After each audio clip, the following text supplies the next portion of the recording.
a chance event, through a process of random selection, mankind came about. Okay, let me use this analogy to help us understand this question. Lots of people who are believers in God accept that God exists simply because that is what they've been told and that is what they have been led to believe. But when we are put to the test, we act as if God does not exist. So it means that our understanding and our knowledge of this is very weak.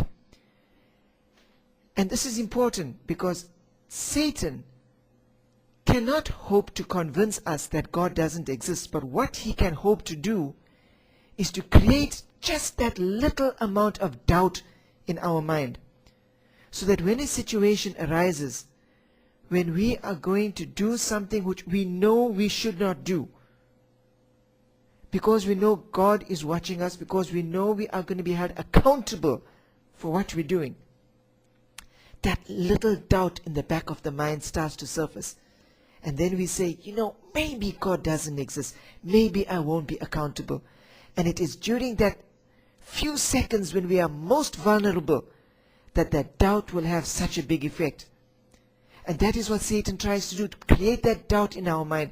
So before we go further, the first point we need to understand is, does God exist? And I'm going to use this analogy of a cell phone. Because that cell phone exists, because you've got that cell phone in your hand, you know somebody made it. It couldn't have arisen from nowhere. And we make this conclusion on the basis of observation and deduction. Can we make the same with regards to human beings? Let us look at the human being. Here we are.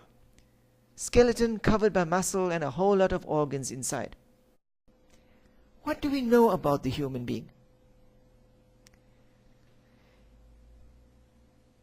Before I get to that, I want to share this with you. God teaches us through His teachings that He has given us enough signs to deduce that He exists. We are told by many people that we cannot accept this understanding that God exists because we have no proof. We do not believe in religion, we believe in science. They have become convinced with this notion that science and religion is somehow in competition with each other. What they fail to realize is this is a deception of Satan. Because science and religion both use the same principles to explain things.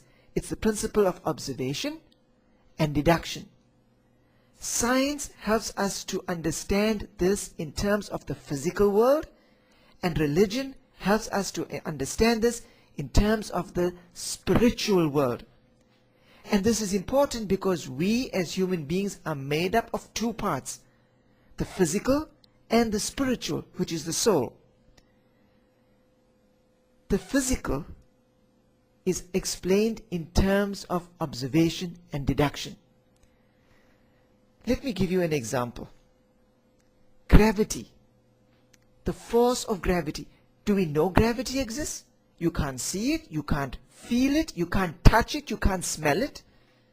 But the scientist will tell you that gravity exists because he has observed when he holds something and he drops it, it falls. He observes the spinning of the earth around the sun, and by observing he can deduce that gravity exists. And God is teaching us in this way, that by observing we can deduce that God exists. And God makes it easy for us because He has given the signs in such a way that it is impossible not to come to that conclusion. And any true scientist, if he is a true scientist, will have to conclude that everything that he is studying, all the science that he discovers and he studies in nature, whether it is light, whether it is sound, whether it is water, whether it is gravity, all of these things are not random. They are fixed. all of these things have certain properties that are totally consistent to such an extent that he can map out a journey from Earth all the way to the moon, all the way to Mars if necessary. And it has been done. How? Because we know that these things, the stars, gravity, light, is constant, is fixed. These properties are not changing. He observes it and he comes to conclusions. But at the end of it, he has to come to the conclusion that these things had a creator. Let us look at the human being. The human being is not just a simple organism made up of 10 or 20 cells. It's made up of millions of cells. It's not only that, these cells are arranged in organs, and these organs are arranged in systems. Now, let us look at the human body. It's made up of 10 different systems. The skin, which is a system on its own, it is extremely complex with a whole lot of systems within it. It is part of our immune system, our defense system, our temperature regulation system, our excretory system. It's all incorporated in the skin. We have the muscular system, the skeletal system, the digestive system, respiratory, cardiovascular, neurological, endocrine, the urinary tract, and the genital system. All these systems, and each one is highly complex, not simple. Look at the digestive system. We start off with the mouth. We have the teeth. We have the lips. We have the tongue. Salivary glands producing spit into the mouth. We have the tongue that moves the food. We have muscles that control the swallowing of food into the esophagus. And all the way down, every system is a complex system. But that's not all. Every system is not capable of functioning on its own. It needs each and every system to be in place for any one to function. Now, if we are going to believe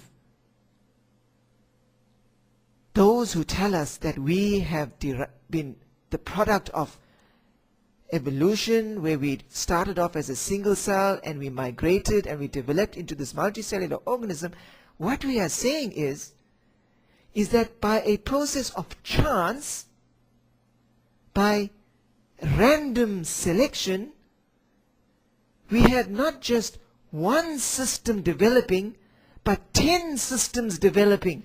And not only that, these 10 systems developed all at the same time, spontaneously and simultaneously. Now think about it. It is hard to believe that even this one system could have come about through a process of random selection. Because there is so much of complexity. You need millions and millions of chance events to have come together just to produce this one system. In order to explain this complexity, let me explain it with an example, an analogy. If you go to the Checkers shopping center, you may expect to meet a friend of yours.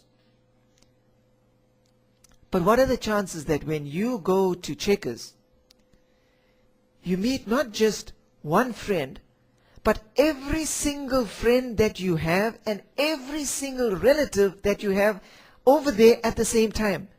But not only that, everybody's dressed in red, and everybody has a hat with a banana on it, and everybody's wearing blue shoes, and everybody's got a yellow bow tie, and everybody's got an umbrella,